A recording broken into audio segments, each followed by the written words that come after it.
দেখি সরেন। এটা নিজে বানাইছি। সরেন। এই প্রেস ডাকছে কে মাওনা? এই প্রেস ডাকছে এই মুহূর্তে সরেন।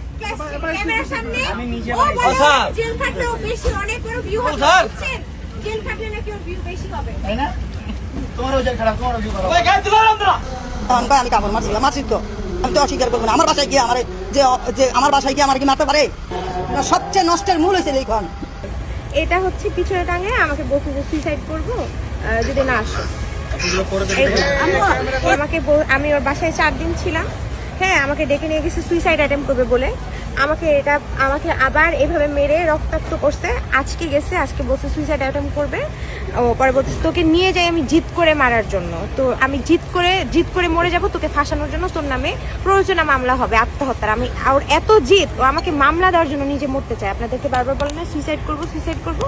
ও আমাকে খুন করার জন্য আমাকে আজকেও গলায় এভাবে প্রেস করে আমাকে মেরে ফেলতে চাইছে। আমার মা লিখনকে ফোন দিয়ে ওর বাসায় ওকে নিয়ে আমাকে সেভ করতে চাইছে, পুলিশ নিয়ে। ওর মা লিখনকে এখানে কামড় দিয়ে, একটা মহিলা মানুষ লিখনকে দেখে কামড় দিয়ে রক্তাক্ত করে ফেলছে। এই জন্য আজকে মেডিকেল রিপোর্ট নিতে আসছি, দেখি কি হয়। আমি অনেক চেষ্টা করছি ভাইয়া, লাস্ট টাইম আবার চেষ্টা করছিলাম। আচ্ছা, আপনারা সেপারেশন ছিলেন? আমরা সেপারেশন ছিলাম। ও আমাকে একটা ভিডিও পাঠিয়েছে যে আমি সুইসাইড করবো। হ্যাঁ, আমার বাসায় গিয়ে আমার গায়ে গিয়ে আড্ডা হেরে কি চুম্বামু আমার চুল বেড়াও ধরে রাখছে একাতে। চুল বেড়াও ধরে রাখছে, আমি চুল ছাড়া দিই না, তার কি মতো আমি কামড় মারছি। কামড় মারিয়া পরে ছাড়াইছি। কোর্টের মধ্যে মামলা লেখাইছি, সব কিছু লেখাইছি, কিন্তু মামনে কয় না থাক, লিখনের ইয়া করো না, থাক, ওর নামে মামলাটি দিও না। এই কারণে আমি মামলাটি দিইনি, নাহলে আমি কোর্টের মধ্যে সব লেখা লাইছি।